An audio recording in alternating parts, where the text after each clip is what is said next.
은총과 평화가 우리 가운데 임하기를 축원합니다. 여러분, 우리는 지금 예수님의 순환과 죽음을 기억하는 절기에 살고 있습니다. 우수경칩에 눈이 녹아내리듯 대지에 새싹이 돋아나듯 팍팍한 우리 마음에도 주님의 은총의 단비가 내려지고 새로운 삶에 대한 열망이 깨어날 수 있으면 좋겠습니다. 여러분, 요즘 옷 좀 가벼워지시는 것 같죠? 무거운 겨울옷을 벗는 것처럼 우리를 사로잡고 있었던 우울감 또 속상함을 벗어버리고 새로운 생명이 기쁨을 누릴 수 있기를 축원합니다. 오늘 본문은 예수님이 제자들과 예루살렘으로 가는 길에서 있었던 일입니다. 예수님이 예루살렘으로 가시는 것은 십자가를 지기 위함이었습니다. 예수님은 제자들에게 십자가의 죽음과 부활에 대해서 여러 번 말씀하셨습니다. 그러나 제자들은 예수님의 그런 말씀을 이해하지 못했습니다. 오늘 본문 바로 앞에도 예수님은 제자들에게 죽음과 부활에 대해서 세 번째로 말씀하셨습니다. 보라, 우리가 예루살렘으로 올라가노니 인자가 대제사장들과 서기관들에게 넘겨지매 그들이 죽이기로 결의하고 이방인들에게 넘겨주어 그를 조롱하며 채찍질하며 십자가에 못 박히게 할 것이나 제3일에 살아나리라. 예수님이 어떻게 죽을지, 예수님이 어떻게 부활하실지 다 설명해 주셨습니다. 그런데도 제자들은 예수님의 말씀을 이해하지 못했습니다. 죽음과 부활은 사람의 몸을 입고 오신 예수님이 세상에 오신 목적이었습니다. 예수님은 그런 중요한 내용을 세 번이나 반복해서 말씀을 하셨지만 제자들은 이해하지 못했고 오히려 예수님을 실망시켜 드렸습니다. 세베대의 아들 야고보와 요한의 어머니가 아들들을 데리고 예수님을 찾아와 절하며 이렇게 요청을 합니다. 주님의 나라에서 제 한 아들은 주님의 오른쪽에 또 다른 한 명은 주님의 왼쪽에 앉으라고 말씀해 주십시오. 메시지 성경은 좀 더 적나라하게 번역되어 있습니다. 제 두 아들에게 주님 나라에서 최고 영광의 자리를 주십시오. 하나는 주님 오른편에, 하나는 주님 왼편에 두시겠다고 약속해 주십시오. 왕의 보좌, 오른편, 왼편, 측근이라는 얘기죠. 힘이 있다는 얘기죠.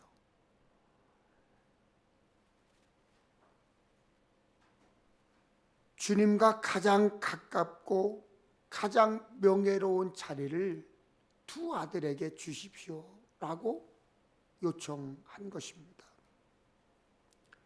야고보와 요한의 어머니는 예수님께 훗날 최고의 자리를 내 자식들에게 좀 달라, 그렇게 요청한 거예요.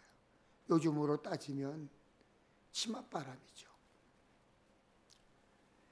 예수님의 가르침과 정반대의 모습입니다.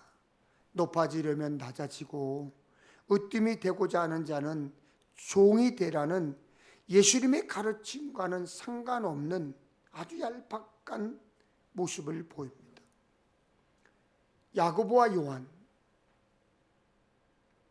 두 사람의 뜻인지 아니면 어머니가 자식들을 생각해서인지 어떠한 것인지 알 수 없지만 아무튼 어머니까지 대동하여 예수님께 와서 최고의 자리를 요청합니다. 그런데 예수님은 그들에게 너희는 너희가 구하는 것을 알지 못한다 하셨습니다. 여러분, 주님의 말씀이 들리지 않으면 그때부터 위험합니다. 돈이 있어도 위험하고요. 건강에도 위험하고요. 온갖 시스템이 갖춰져 있어도 위험합니다. 말씀이 들리지 않으면 거꾸로 사는 하나님의 은혜를 체험할 수가 없습니다. 믿음이 있다고 하면서도 높아지는 것을 좋아하고 섬김받는 것을 좋아해요. 제자들과 주님의 생각에 큰 차이가 있었습니다. 예수님의 12 제자 중에 야고보와 요한은 베드로와 함께 핵심적인 인물이었습니다. 예수님이 변화산에 올라가셨을 때도, 야이로의 딸을 살리실 때도, 겟세마네에서 기도하실 때도 예수님은 베드로와 야고보와 요한을 데리고 가셨습니다. 그만큼 예수님과 가까웠던 제자라는 사실이죠. 그런 그들이 예수님이 3번이나 강조하신 죽음과 부활이 무슨 뜻인지 알지 못했습니다. 야고보와 요한 그리고 그들의 어머니가 예수님과 나눈 대화를 듣던 다른 제자들이 불같이 화를 냅니다. 그것은 다른 제자들도 한 자리에 대한 욕심이, 생각이 있었던 것입니다. 사실 제자들의 자리에 대한 욕심은 전에도 있었습니다. 마태복음 18장에 보면 제자들은 예수님께 이렇게 묻지요. 주님, 천국에서는 누가 큽니까? 묻습니다. 그때도 제자들의 관심이 무엇이었습니까? 당시 많은 사람들이 예수님이 예루살렘에 가시면 이스라엘의 주권을 회복하고 새로운 왕조가 시작될 것이라고 생각을 했습니다. 그래서 야고보와 요한은 예루살렘으로 가시는 예수님을 보고 마음이 급했던지 어머니까지 나서서 예수님께 한 자리를 요청한 것입니다. 여러분, 자리 다툼을 하는 제자들에게 예수님의 십자가가 보였겠어요? 세상 방법과 다르게 거꾸로 사는 겸손과 낮아짐의 섬김이 들리지 않았겠죠. 여러분, 야고보와 요한, 그의 어머니는 예수님의 죽음과 고난에 대해 들었지만 말씀이 들리지 않으니까 예수님을 오해한 것입니다. 말씀이 들리지 않으니까 생각이 위험해지는 것이고요. 말이 위험해지는 것이고요. 행동이 위험해지는 거예요. 높은 자리는 내가 정직해서 땀 흘려서 성취해야 하는 자리입니다. 여러분, 부자가 되는 것은 한순간 땅에 뚝 떨어지고 하늘에서 로또가 딱 떨어져야 부자가 되는 것이 아닙니다. 내가 성실히 땀 흘려 벌어 모으는 것이 부자가 되는 것입니다. 여러분, 우리는 모두 예수 이름을 믿고 따르는 사람이에요. 그리스도인, 성도, 크리스찬입니다. 그런 우리는 자기를 부인하고 자기 십자가를 지겠다는 마음으로 살아야 합니다. 무슨 일을 하든지 마음을 다하여 주님께 하듯 해야 합니다. 하나님 앞에 주님께 하듯 하는 삶의 절정은 십자가입니다. 내 존재의 가치, 나의 몸값을 높이는 방법 멀리 있지 않아요. 하나님께 인정받는 것입니다. 거꾸로 사는 은혜는 예수님의 가르침인 복음에 미치는 거예요. 누가 세상에서 우리의 가치를 인정하고 존중합니까? 주님이에요. 세상의 사람들은 여러분들이 주님께서 말씀하신 대로 거꾸로 사는 은혜를 요구하실 때 그렇게 살면 세상 사람들은 여러분을 조롱하고 비웃고 그럴 거예요. 그러나 그들에게는 주님께서 말씀하시는 낮아짐의 은혜, 종의 은혜를 알지 못하는 것입니다. 죄자의 삶은 세상에서 누릴 어떤 영광도 차지할 어떤 자리도 보장되어 있지 않습니다. 자기를 부인하고 자기 십자가를 지는 것뿐입니다. 물론 예수님 다시 오실 그날에 의의 면류관과 칭찬과 영광과 존귀를 얻게 되겠지만 그것은 현세의 삶에서 주어지는 게 아니라 하나님의 나라에서 받는 거예요. 오늘 오후에 우리 평택 동지방회가 있는 날입니다. 매년 4월이면 경기연회가 있습니다. 아마 여러 상과 공로패, 감사패가 준비되어 있는 것으로 알고 있습니다. 어떤 분은 그것을 꼭 주어야 하느냐, 하지 말자, 그런 분들도 있어요. 또 어떤 분은 아니다, 꼭 주어야 한다, 그렇게 주장하는 분도 있어요. 그 이유가 말 나온다고, 투덜거린다고, 불평한다고, 줘야 된다는 거예요. 여러분, 세상에서 꼭 무엇을 받아야 하는 것은 아닙니다. 수고했다고 감사를 표하는 것뿐이지 우리 모두가 받을 필요는 없습니다. 사랑하는 여러분, 하나님 나라에 가서 큰 상을 받는 주인공 되시기를 주님의 이름으로 축원합니다.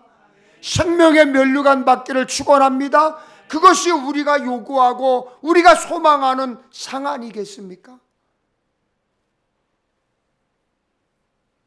카일 아일드먼이라고 하는 분이 팬인가 제자인가,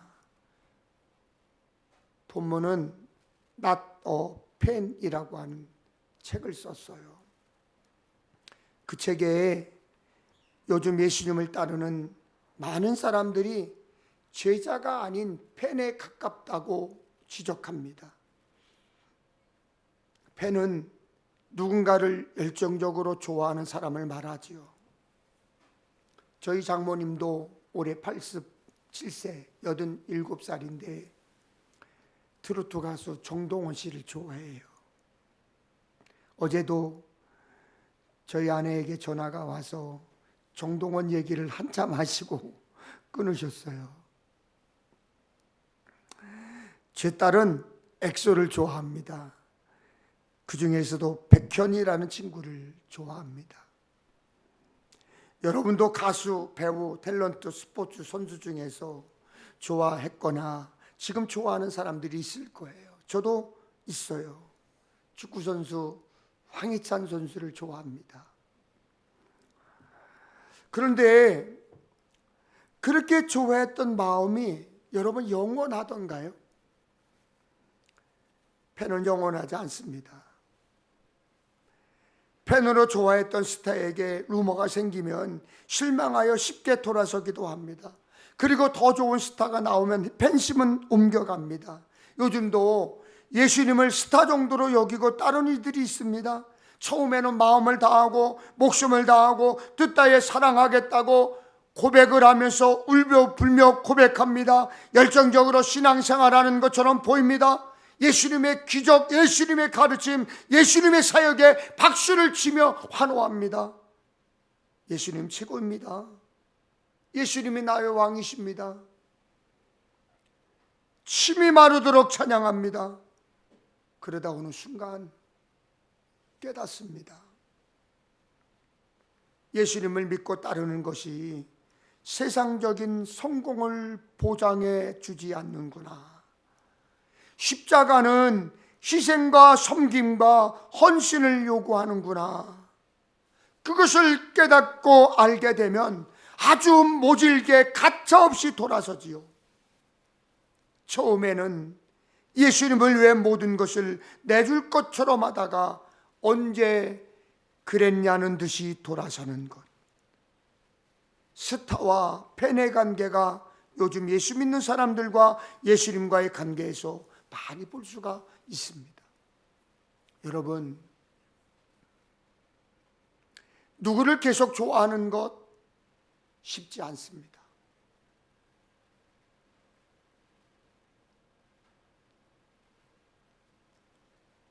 누구를 끝까지 사랑하는 것 어렵습니다. 그것이 팬심입니다. 제자는 죽기를 다하여 따르는 것이 제자입니다. 끝까지 따르는 것입니다. 여러분은 팬입니까? 제자입니까? 그 책에 따르면 몇 가지 질문을 통해 자신이 예수님의 제자인지 팬인지 알 수 있다고 말합니다. 첫째는 예수님을 믿는다고 말로만 고백하는가? 아니면 예수님을 실제로 따르고 있는가? 둘째는 예수님에 관해서 아는가? 아니면 예수님을 진정으로 아는가? 셋째는 예수님은 여러 애인 중 한 명인가? 아니면 하나뿐인 애인인가? 네 번째로 안보다 밖에도 신경을 쓰고 있는가?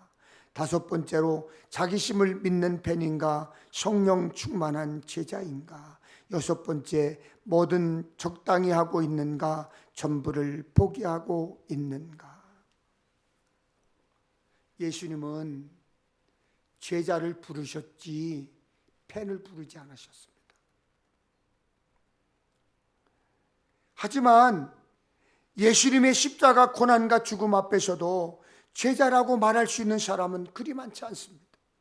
야고보와 요한 그리고 다른 제자들도 예수님의 부르심을 듣고 예수님을 따랐습니다. 그러나 예수님이 십자가에 달려 돌아가실 때 예수님 곁에 남아 있던 제자는 아무도 없었습니다. 야고보와 요한 그리고 다른 제자들도 예수님의 부르심을 듣고 예수님을 따랐습니다. 그러나 예수님이 십자가에 달려 돌아가실 때 예수님 곁에 남아있던 제자는 아무도 없었어요.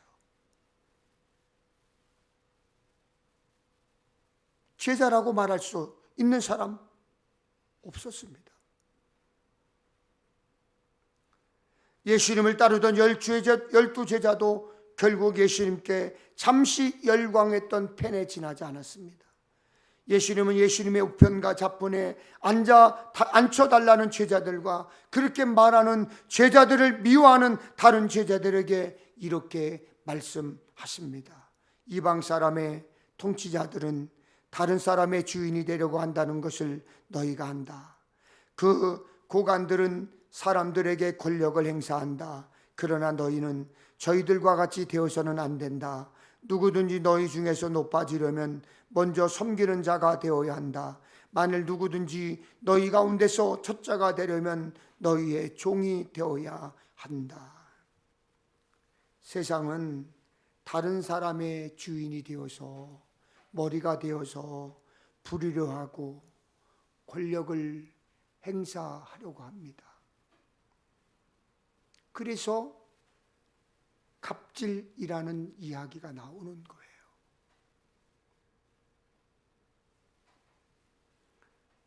실제로 고대 근동의 왕들은 자신을 신이라고 주장하면서 복종으로 다스렸습니다.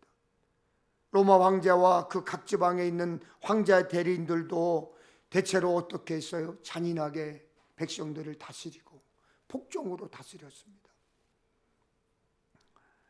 그러나 예수님은 크고자 하는 자는 섬기는 자가 되어야 하고 으뜸이 되고자 하는 자는 종이 되어야 한다고 말씀하고 있습니다. 세상의 관점으로 보면 섬기는 것은 행복하지 않습니다. 세상적 관점으로 세상적 사람들의 눈으로 봤을 때 계속 섬기고 낮아지는 그 자리는 어려운 자리고 을의 자리입니다. 그런데도 불구하고 주님은 섬기라고 말씀합니다. 그래서 섬김을 받으려고만 하지 말고 섬기라. 그러나 세상 사람들은요, 섬김을 받으려고만 합니다. 높아지려고만 합니다. 으뜸이 되라고 말합니다. 저도 저희 자녀들에게 그렇게 가르쳤습니다. 너 으뜸이 되려면, 사람들에게 대접받으려면 공부해야 돼. 네 친구를 이겨야 돼. 네 친구보다 앞서야 돼. 라고 가르쳤습니다. 그랬더니 지금 우리 세상이 어떻게 되었습니까? 여러분도 기도하시죠. 요즘 세상 보시면서 야, 세상 참 요지경이다. 어떻게 세상이 이렇게 돌아가나. 그러면서 여러분 꼭 마지막에 붙이는 말씀이 있잖아요. 말세다. 그렇게 말씀하시잖아요. 이유가 뭘까요? 으뜸이 되고자 하는 것뿐이기 때문에 그래요. 섬기는 자만 있기 때문에, 섬김 받으려고만 하는 자들만 있기 때문에 그래요. 그리고 예수님은 몸소 섬기는 자가 되셨습니다. 마태복음 20장 28절에 인자가 온 것은 섬김을 받으려 함이 아니라 도리어 섬기려 하고 자기 목숨을 많은 사람의 대생물로 주려 함이니라. 이것은 예수님이 세상의 가치를 뒤엎어버린 거죠. 세상의 가치를 뒤엎어버린 거예요. 이것이 그리스도인과 기독교의 멋이고 아름다움 아니겠어요, 여러분? 그래서 거꾸로 사는 삶의 은혜가 있고 능력이 있는 거예요. 여러분이 거꾸로 사는 은혜 누리기를 주님의 이름으로 축원합니다. 거기에 하나님의 능력이 나타나는 것이고요, 하나님의 권능이 보여지는 거예요.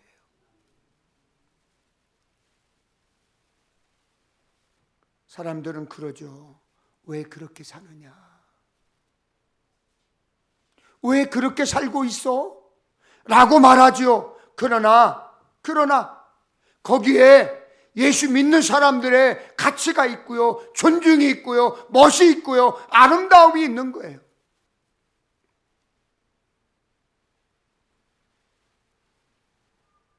세상 사람들은요, 야구면 머리 좋다고 그래요.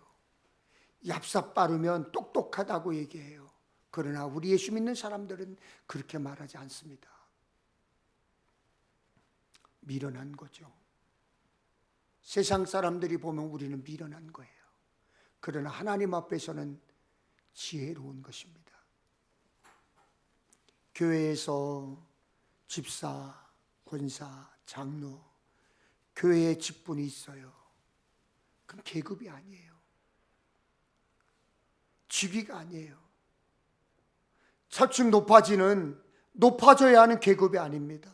오히려 집사가 되고 권사가 되고 장로가 되면 점점 종처럼 낮아지고 섬겨야 하는 것이 직분입니다. 장로는 장로의 자리에서, 권사는 권사의 자리에서, 집사는 집사의 자리에서 섬기라는 자리입니다. 종이라는 자리입니다. 예수님은 우리에게 세상의 소금과 빛이라고 하셨습니다. 빛을 발하기 위해서는 환해지려면 자기 몸을 태워야 돼요. 소금의 짠맛을 내려면 자기 몸이 녹아져야 돼요. 자신이 없어질 만큼, 보이지 않을 만큼 낮아져야, 녹아져야 맛을 냅니다. 빌립보서 2장에 너희 안에 이 마음을 품어라. 곧 그리스도 예수의 마음이니 했습니다. 우리가 품어야 할 예수님의 마음이 무엇일까요? 섬김입니다. 희생입니다. 낮아짐입니다. 없어짐입니다. 그런데 여러분 오해하지 마세요. 여러분 녹아지라니까, 없어짐이라니까 그냥 사라지는 분들도 있어요.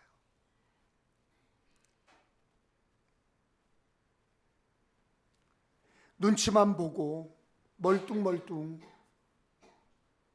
아무것도 하지 않아요.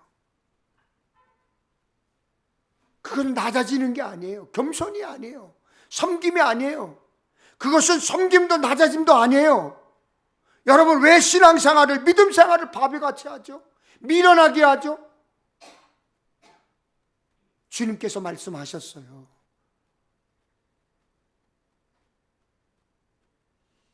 낮아지고자 하는 자는, 높아지고자 하는 자는 낮아지고, 으뜸이 되고자 하는 자는 섬기라. 여러분, 낮아지는 자리에 있어야 돼요. 섬기는 자리에 있어야 돼요. 여러분, 그냥 예배 드리고 휙 떠나버리고 주일날 아침에 한번 얼굴을 삑 보이고, 이게 낮아짐이 아니에요. 없어짐이 아니에요. 섬김이 아니에요. 그 지혜로운 것도 아니에요. 미련한 거예요.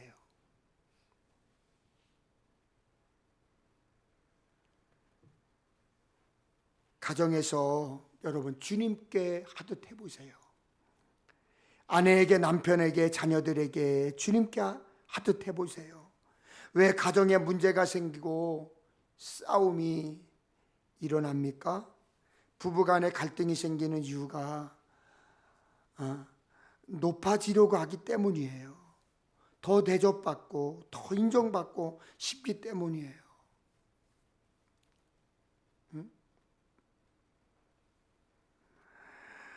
대접 중독, 인정 중독에서 벗어나야 돼요. 일터에서 주께 하듯 해보세요. 예배 후 성도들에게 주님께 하듯 대하세요. 서로 손을 잡아보고 기도하고 있습니다. 기도 부탁드립니다. 서로 안아주면서 평안하셨죠? 내가 당신을 위해서 기도합니다. 나를 위해서 기도해 주십시오. 섬겨보시고 높여주시고 주님께 하듯 해보세요. 미국 피츠버그에 비가 내리는 날 있었던 일입니다. 가구점이 모여있는 거리에 할머니 한 분이 비를 주르륵 오는 비를 맞고 있었습니다.